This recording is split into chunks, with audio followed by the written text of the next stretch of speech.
I think cloud is proving to be very expensive because here is what people don't understand, or they don't get a feel for it until they get a big bill. Suddenly you end up with $300,000-$400,000 bill, and they don't even know what they spent that money on.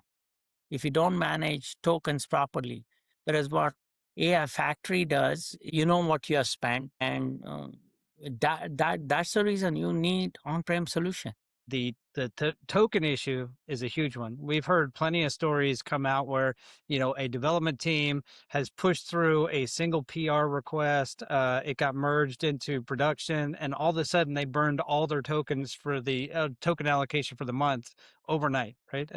Didn't even realize that that was going to be a problem.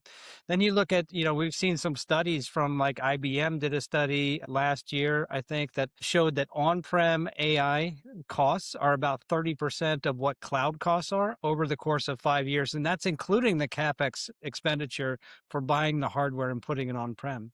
So you're exactly right there. Customers are getting these, giant bills from the cloud, and they're finding out that the ROI that they're getting from these AI use cases is seriously tempered by the cost of that cloud environment.